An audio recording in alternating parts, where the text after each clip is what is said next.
The book of ఎజ్రాలో పారసీకపు దేశపు రాజైన కోరేషు ఏలుబడిలో మొదటి సంవత్సరమందు ఇర్మియా ద్వారా పలుకబడిన తన వాక్యమును నెరవేర్చుటకై యెహోవా పారసీకపు దేశపు రాజైన కోరేషు మనస్సును ప్రేరేపించగా, ఈ పరిస్థితి ఏంటంటే they were taken captive as slaves to Babylon కి బానిసలుగా వారు కొనుక్కోబడ్డారు ఇజ్రాయేలీలు. సో వాళ్ళు 70 years అక్కడ ఉన్నారు. ఇంకా మా లైఫ్ ఇంతే, ఇంకా దేవుడు కూడా మర్చిపోయాడు అని అనుకోవచ్చు వాళ్ళు. కానీ ఈ ప్రవచన వాక్యం ఎప్పుడు కూడా దేవుడు మర్చిపోడు. God will not forget the prophecies. So ఇర్మియా ద్వారా చెప్పబడిన ప్రవచనం, after 70 years I will restore you, I will bring you back అని చెప్పిన ఆ యొక్క ప్రవచన వాక్యము ప్రకారము God stirred up the heart of the spirit of Cyrus the king of Persia. ఇంకా ప్రజలు ఎవరి హృదయాలైతే దేవుడు స్టర్అప్ చేశాడో వాళ్ళందరూ కూడా they all came to rebuild the temple. No, if God is stirring your heart to serve him, if God is stirring your heart to do something for his kingdom, get up and do what the Lord is leading you to do. దేవుడు వాళ్ళ హృదయాలు stir up చేసిన తర్వాత they are united and they came to the presence of God. అక్కడ యెరూషలేము దగ్గరకు వచ్చినప్పుడు అక్కడ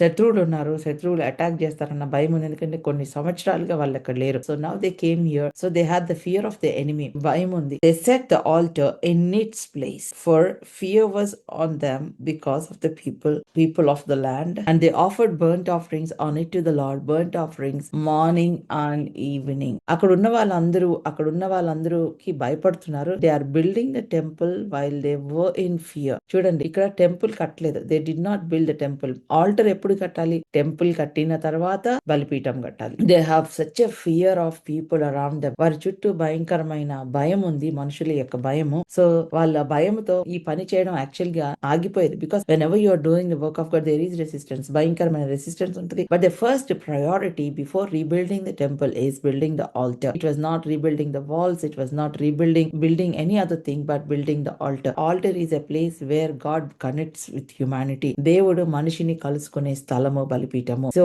మీరు బలిపీఠాన్ని కట్టకుండా మనం ఎంత ప్రయత్నించినా, ఎన్ని కష్టపడి, ఎన్ని గోడలు కట్టినా, ఎంత అందమైన ఇల్లు కట్టినా, ఎంత అందమైన టెంపుల్ కట్టినా అది వేస్ట్ అన్నమాట. సో బలిపీఠాన్ని కట్టినప్పుడు God communicates with you, God fills you with his spirit, God gives that courage, God gives that strength, God gives that favor. So this is what I want to encourage all of you. Maybe some of you going through challenges, problems, build your altar first. Even when your family is broken, even when nothing is working, build your altar first. ఇక్కడ మనం చూసినట్లయితే the city was in ruins. అక్కడ worship start చేయలేరు, ఏమి start చేయలేరు. మనం అనుకుంటాం అంత సెటిల్ అయిన తర్వాత ప్రార్థన చేద్దాం, నేను ఒక ప్రేయర్ రూమ్ కట్టుకొని అంత సెటిల్ అయిన తర్వాత ఆ ప్రేయర్ క్లాజెట్ లోకి వెళ్ళి ప్రార్థన చేస్తానని అనుకుంటారు కదా. కానీ ఇక్కడ when nothing is settled, when nothing is working, when your circumstances are not perfect, but get up and build your altar. I encourage you, my dear brothers and sisters, there is nothing that God cannot fix, there is nothing that your prayers cannot solve. So I want you to build the altar.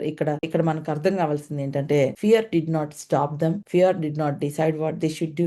They did not take any decision based on their fear. ఆ భయాన్ని బట్టి వాళ్ళు ఏం decision తీసుకోలేదు. భయపడ్డారు, but భయము వారిని ఆపలేదు. దేవుణ్ణి స్తుతించకుండా, ప్రార్థన చేయకుండా, మీకున్న భయాలలో, మీకున్న ఆందోళనలో టేక్ వన్ స్టెప్. ఏంటంటే, నేను ప్రతిరోజు దేవుని సన్నిధిలో, దేవునితో ఈ యొక్క సమయం దేవునితో గడుపుతాను. I will spend this time in the presence of God. I will take this problem to God. ఈ సమస్య నేను దేవుని దగ్గరికి తీసుకొని వెళ్తాను. నా బిడ్డల సమస్యను, నా భర్త సమస్య, నా భార్య సమస్య, నా కుటుంబ సమస్య, ఆర్థిక సమస్య, ఇవన్నీ కూడా నేను దేవుని దగ్గర తీసుకెళ్తాను. There is nothing that God can not solve. God loves you, God honours you, God values you. దేవుడు మిమ్మల్ని ప్రేమిస్తున్నాడు. మీ యొక్క లైఫ్ దేవునికి చాలా విలువైనది, చాలా precious. God wants to have a communion with you, fellowship with you. నీతో దేవుడు ఫెలోషిప్ కావాలనుకుంటున్నాడు. సో నాకు ఆ సిస్టర్ ప్రేయర్ చేశారు, ఇంకా నేను ప్రేయర్ చేసుకోవాల్సిన అవసరం లేదు అన్న కంక్లూజన్ లోకి ఎప్పుడు రావద్దు. Bring it to God. What ever your problem, bring it to God.